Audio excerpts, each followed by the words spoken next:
Well, welcome everyone to our 15th College Talk Tuesday. Tonight, we're going to be covering the topic of time management and balancing responsibilities and how to organize yourself. Today, we have our guest speaker, Dawn Liverman, who will be guiding us through a couple mechanisms that you can use to help keep yourself organized and on track, especially as you begin your college career. So welcome, Dawn. Thank you so much for joining us and for hosting this presentation with us today. Thank you so much for having me. Um, I had the great pleasure of working with this group of people when I lived out in Oregon. I have 10 years of higher education experience, mostly in the realm of academic advising, but also in the classroom teaching, in academic admissions and transfer admissions, and through open campus. So lots of different student experiences that I can reflect on, and almost all of them really crutched on, am I being successful? And if not, how can I be more successful? And those conversations typically came back to time management. It's a buzzword, so we hear it a lot. We as a society value people who can manage their time well, right? Like we see these hyper successful people and we think, oh my goodness, they're really, really good at time management. And I think that so often we get muddled down in what these words mean that we don't take an opportunity to reflect on how we can use them and what that really means for us as individuals, as students, and as professionals. So if you can take time now as a student to really master some of these skills, it's going to change your professional life. So this isn't just something that's good for students. This is good for people, all people. So when you think about time management, those two words, is there anything specifically that comes to mind? Just take a minute and think about, what does that mean? And so when I did that activity, I thought of schedules, calendars, to-do lists, those sorts of things, like things that put me into a box of that felt really rigid, and that I couldn't break out of. And I don't know, I didn't love that feeling. And so initially as a student, I really rejected this whole idea of time management. I didn't need that. I was successful already. So why did I need to change or find routine or anything like that? But what I came to realize is that time management is really you management.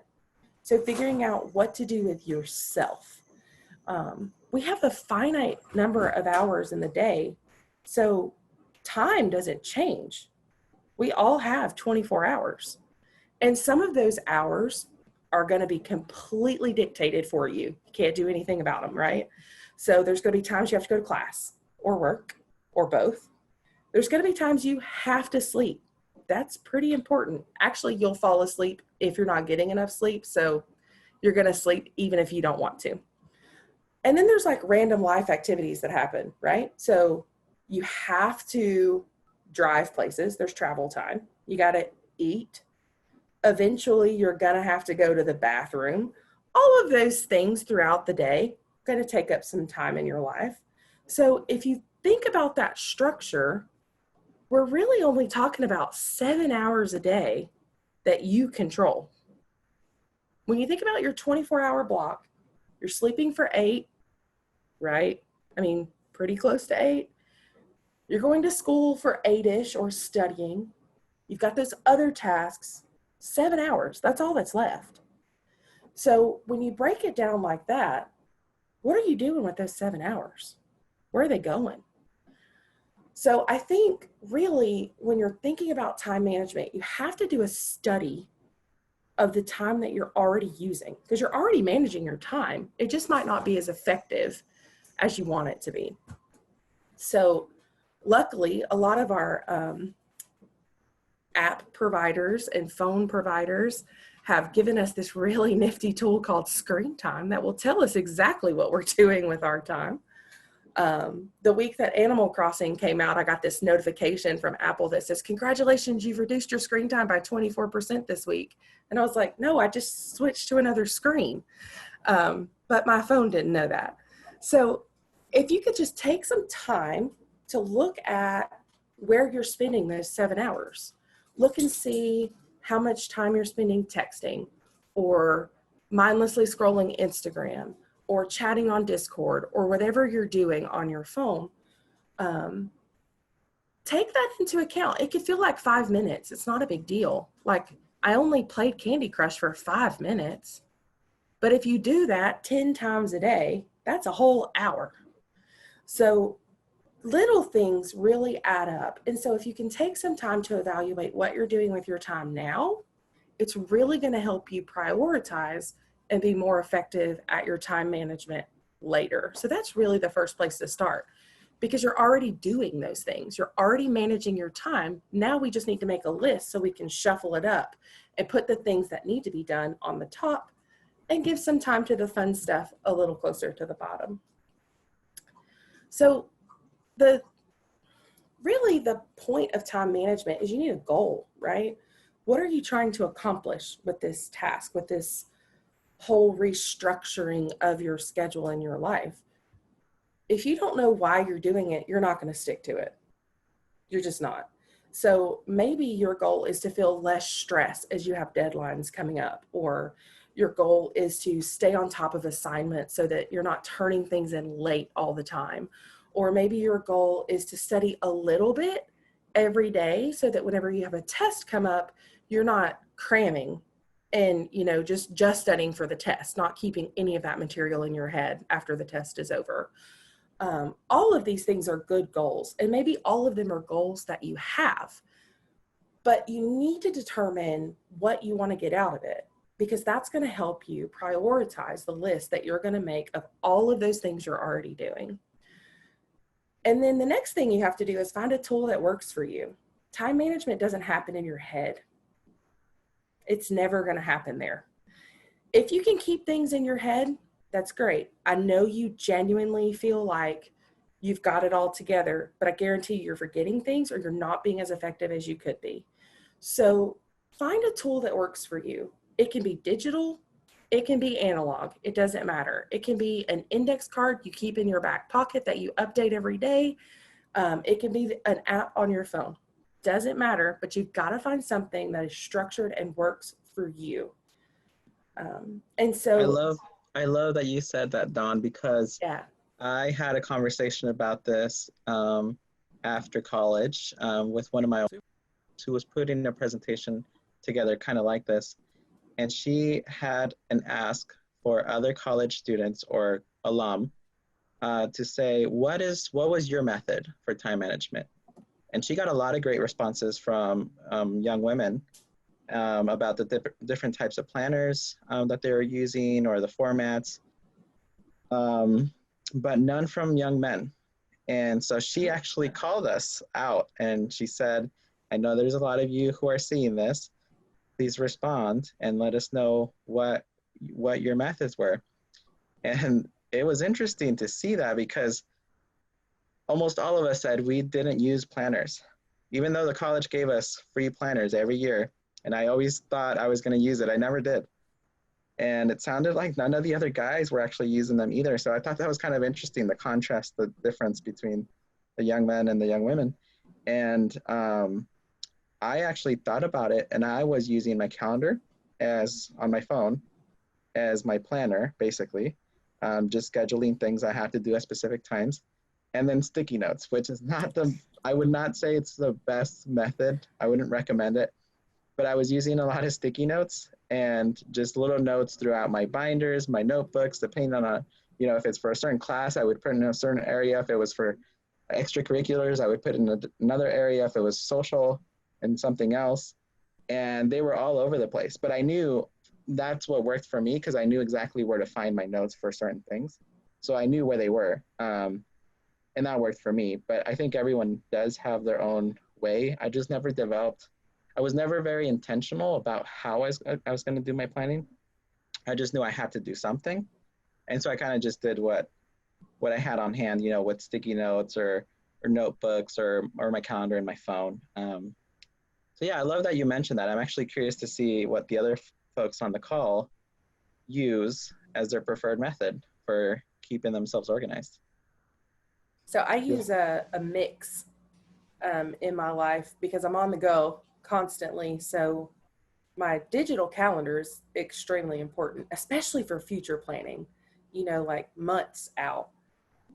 But weekly, I pull those things out of my digital calendar and put them in my analog system, my planner, my bullet journal, to keep track of those things that are kind of happening to me right now, and then breaking those things down further.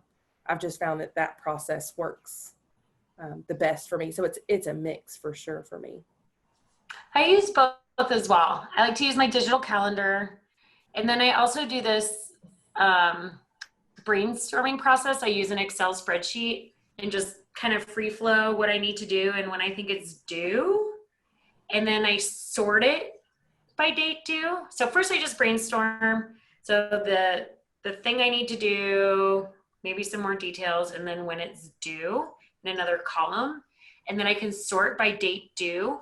And then that forces me to do the things I've been avoiding because they're due first. Instead of just doing the things I want to do, once I sort the spreadsheet by when it's due, I do the things that are actually more important rather than the things I want to do.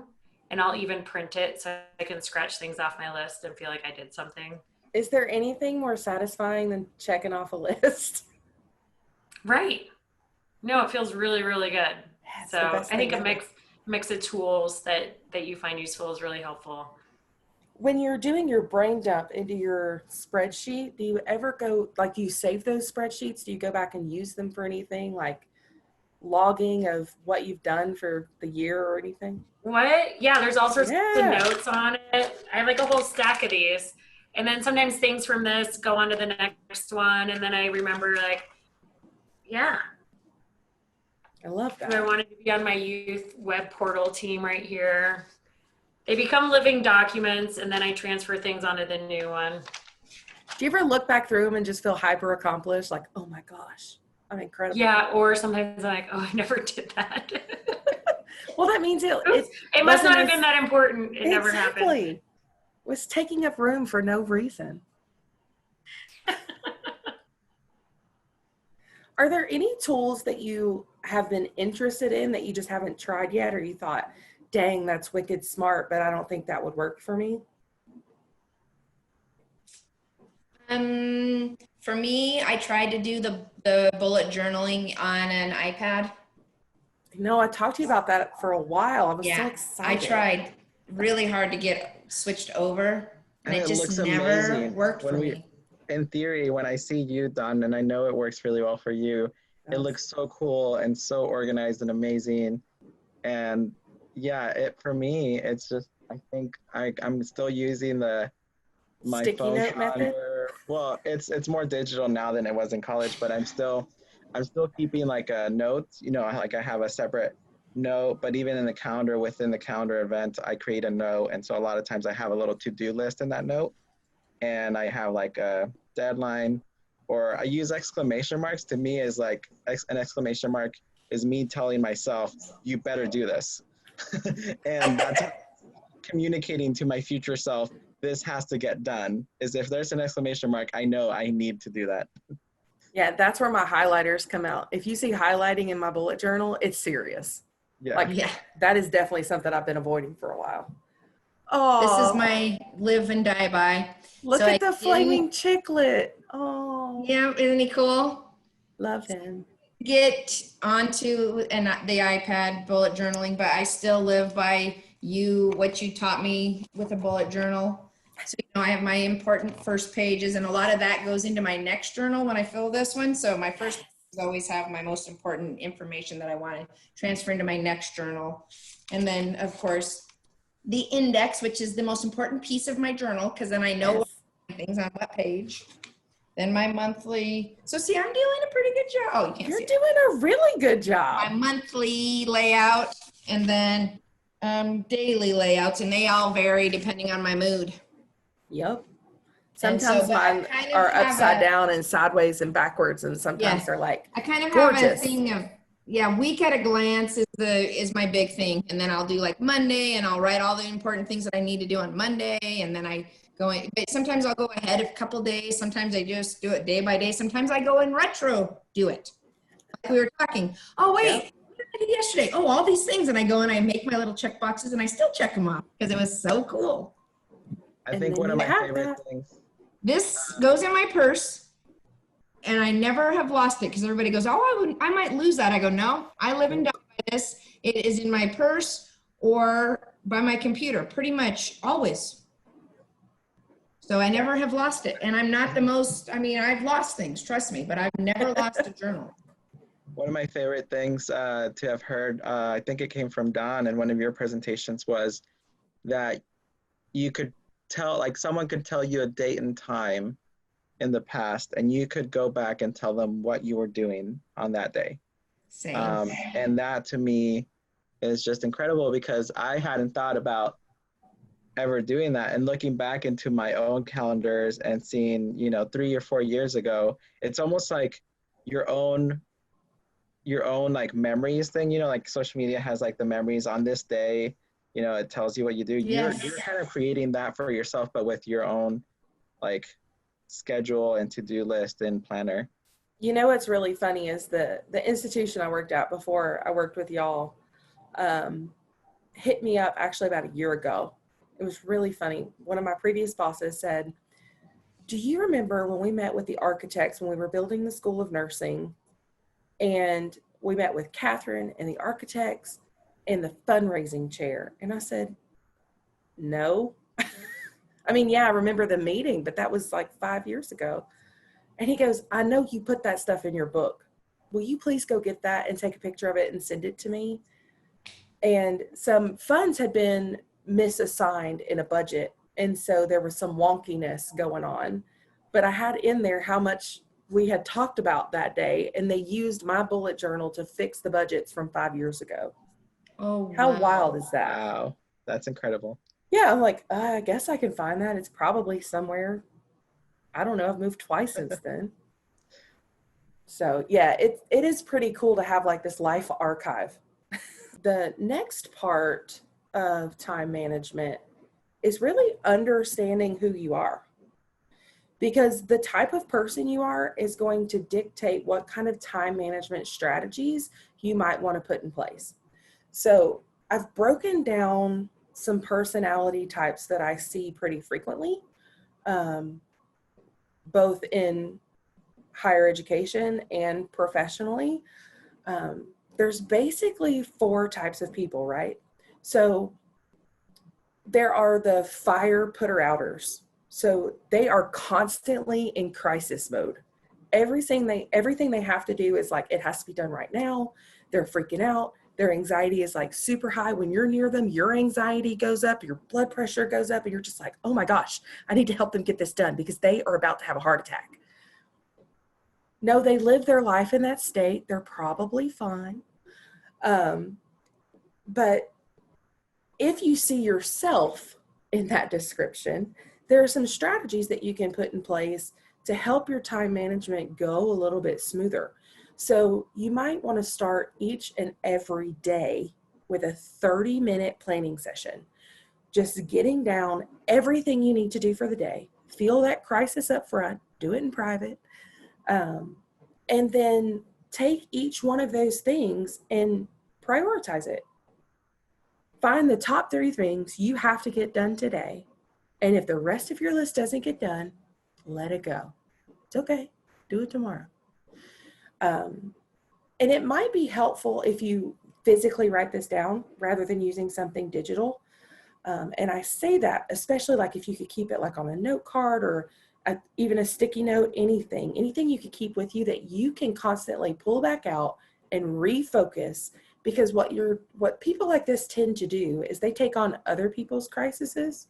So when someone else comes into your space and they're just like ratcheted up about something, these fire putter outers will immediately want to fix that. And so that really can get in the way of your personal productivity.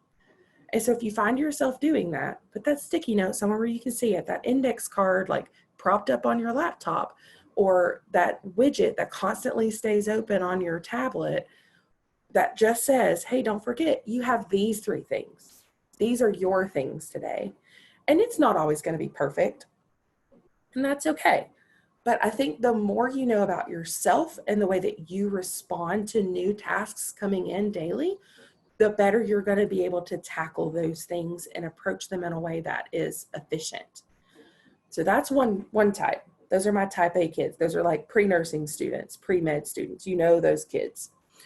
The next group are the overcommitters. You know these people. We're in a group with one of these people. They say yes to everything. Everything. You know you can go to them and say, can I get your notes from Friday?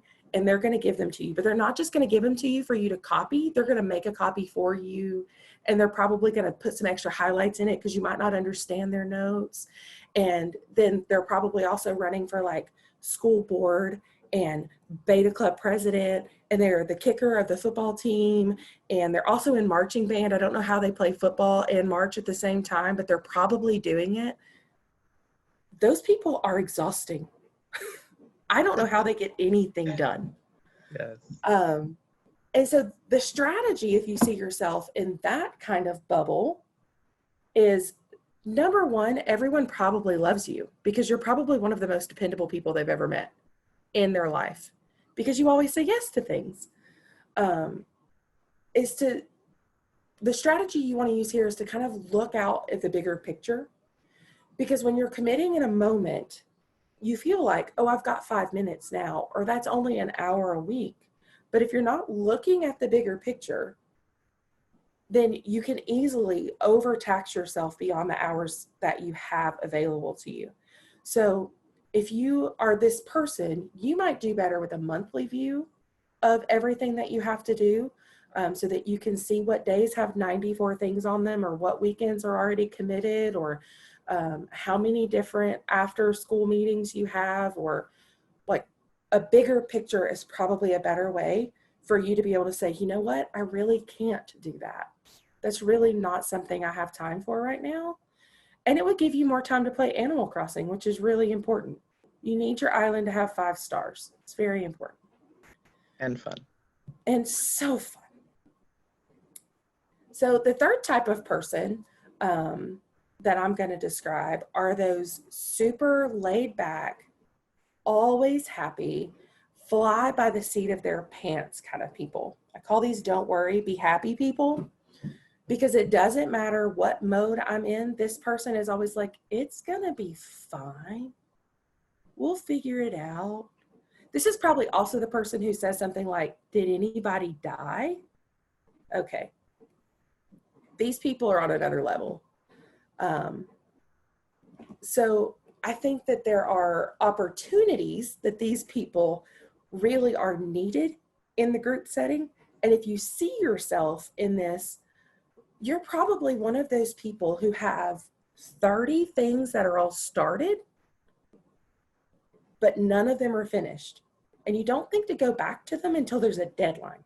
Like, I have to have this done right now, and I haven't thought about it in, 2 weeks, but I started it because I was talking about it, and then I moved off to something else. These people are going to really benefit from a to-do list every single day, and not moving to one thing, not moving to the next thing until the first thing is finished.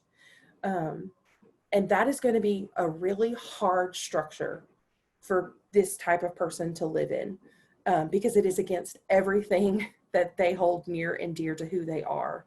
But it is a strategy for being more effective and productive. If this person sees a month view, that's not really effective for them because they got time. That's not due for a while. I can probably play the game for a little bit, and then a deadline creeps up or passes and they're scrambling to get it finished. So these people could also probably use help from their peers to recognize that this is the kind of person they are and stop interrupting them, because this person will always stop and talk to you. They'll always chat with you, and they'll probably make you feel better about your day. And then the last type of person I want to talk about is the perfectionist. That person who redoes everything 9 times until it's perfect in their eyes. There's not anything inherently wrong with perfectionism, but it is a stressful way to live your life. And it's like painstaking detail that goes into every single thing that this person does. So they start a task and they redo it over and over and over and over and over and over and over. And then it's done, and it's probably like typed and in a portfolio, and the front page is laminated, and like it looks perfect. Like you could turn this in for like college application kind of stuff. Those people, equally exhausting, because you're like, why did you do that? All I needed was for you to give me the phone number of the person that called 15 minutes ago. I didn't need their background. So strategies, if you see yourself as the perfectionist, which by the way, I am, that's exactly who I am, is to learn to embrace your small imperfections. Really find those mistakes and learn to love them and learn from them, and actually notice that no one else cares.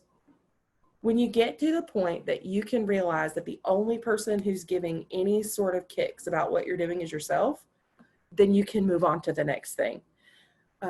So really the crux of time management is understanding who you are. And once you have that kind of relationship with yourself and you have a deeper understanding of what you need, you can manage you better. It's kind of incredible how all of these different types can still be hyper effective at the things that they do. It's not like one type is better than another. They all have pros, they all have cons, and you can work with all of them. So, and actually it takes all of these kinds of people to get most things in life done. So that's pretty cool. A well-rounded person? I'm just curious. I need a little positive there. Maybe a well-rounded person if you can find yourself in any of those categories at some certain time. I think there's situations where we all find ourselves in these categories. I would definitely agree. And I would say go ahead, Jose. I think they all have like their pros and cons too. So it's not like one is the best kind. No. Because like you mentioned, you mentioned some positives and negatives for each one of them. I think of, for example, the don't worry one. While it might not be someone who is feeling that anxiety and stress all the time, they eventually find themselves in a crunch. And then folks who are perfectionists will a lot of times feel like they get frustrated and they're overexerting themselves to create something that's really not it's not necessary that it's that like refined, but they also get a sense of satisfaction and pride from the work that they produce. So it's almost like that flip side of the positive end, that they really value what they're working on. The overcommitment one, while you might say yes to everything, you're probably someone who really is like a goal setting person. Like you're always setting goals, you're always trying to do a lot of things. And there's also maybe some pride that comes with all the things that you've been able to check off those lists, the crossing off the to-do lists, because you're trying to accomplish so much all the time. But it can also have the other side of that sword where, well, you're running out of time to relax or spend time with your friends or family or just relax. And in times of like deep stress, my guess is we probably exhibit the exact opposite of whatever we are normally. So when I am crazy stressed out, perfectionism goes out the window and my super detailed orientedness is gone. I make really crazy mistakes. And it's just a natural process, right? So we just flip. Mm-hmm. And things still get done, but it's hard to make a plan for managing your time or really creating priorities in your life if you don't understand kind of how you react to things coming in. Because you can make a plan, and we do this all the time, for a day or a week, and it gets completely shut. In the first hour that you're awake on Monday morning, everything has been put into the Yahtzee cup and thrown back out, and you've got to roll with it on your feet. And if you understand your personality type and how you process that, you can regroup much more quickly than you would be able to if you were just flying by the seat of your pants or trying to do it the way somebody else does it. I think that there's a whole lot of comparison that happens, especially when we talk about how we measure success and how we measure productivity. And it's not a bad thing. I mean, it's okay to some extent, but you have to understand that you are not going to do it exactly the same way that someone else does with the exact same result. Unless you're in a science lab, that's not the way life works. So getting a greater understanding of you and your process and how you deal with things is only going to make you more effective as you start applying yourself to different tasks. Tips for time management. So we've talked about what is it? We've talked about you got to know who you are, getting the right tools in place. And now what? Now, how do we get good at this? And the first tip that I can give is that multitasking is a myth. You can't do it. It's not a way to be hyper productive. Doing 9 things at once only results in you doing 9 things poorly, or doing 8 things poorly and 1 thing kind of okay. You are going to lose productivity by trying to do multiple things at once. So if you can just spend time focusing on that one thing, get it done, and move on, you'll actually accomplish a lot more in the time frame you've given yourself than you would have if you were trying to do them all at the same time. Don't try to multitask. Limit your distractions. If you have a smartwatch and you're in the middle of a study sesh, take that bad boy off. Don't silence it. Take it off. So it's still going to light up. You're still going to be tempted. You're going to move your arm and it's going to show your things. Done with that. Put your phone in another room. Turn your tablet off. Only get what you need to get the job done and just do it. Focus on it for a set amount of time. And then give yourself a break. Try to not do anything consecutively for longer than 60 minutes. It's not good for your brain. It's not good for your body. And it's definitely not good for your productivity. Get up and move. Take a short break. Give everything time to kind of settle in, and then come back to it. So it's never a good idea to do things for hours and hours and hours on end. You really need to take many, many breaks during those long, drawn-out processes. So you get this giant project. It's thrown at you. What do you do with it? You're feeling kind of overwhelmed. You know, you're like, Dawn, you just told me to only do one thing at a time, but this thing is huge. What am I supposed to do? Excellent. You take that project and you bust it up into little bitty pieces. So what is everything that you need to do to get that project done? So let's say that project is a research paper. We all know that those things don't just happen on their own. It takes time, it takes effort, it takes fortitude, right? Like you've got to be in it. So break it up. If you know you're due, let's say next Friday, you have a paper due next Friday, and you're looking at everything that needs to happen for the week on Sunday night, and you're starting to pencil things in, and you're like, paper due on Friday. That's not enough. What do you need to do for that paper? So maybe you do research on Monday and you make notes on cards. And then on Tuesday, you create like a dirty outline of what you want your paper to be about. So I'm going to have an introduction, then I'm going to talk about this that's supported by this source and this that's supported by this source. And maybe go ahead and get your resource list together, like type that up and have it ready. Then on Wednesday, you can take each one of those note cards that you did from your research and assign it part of your outline. So that on Thursday, all you have to do is put those note cards in order and type it up. Proofread, turn it in on Friday. So you've taken this big project and you've broken it down into tasks that are bite-sized, that you can actually get done in a reasonable amount of time without wanting to jump off the roof of your house. So that's a really good thing. You're going to manage your stress that way. you're going to get a lot more out of writing that paper because you're going to spend more time with it than you would if you were just doing it Thursday night before it's due and you're staying up till 2 a.m. and you don't even know what you're writing about anymore. So you want to look ahead so that whenever you're in the moment, whenever you're doing your things right now, you've already broken those things up into manageable chunks. That's going to reduce your stress. You're going to learn more. And you're going to get things done on time. So my very last tip for time management, especially for students, is do not allow your deadlines to live in your syllabus. Don't do it. Everything that's due, take it out of your syllabus and put it in your master calendar.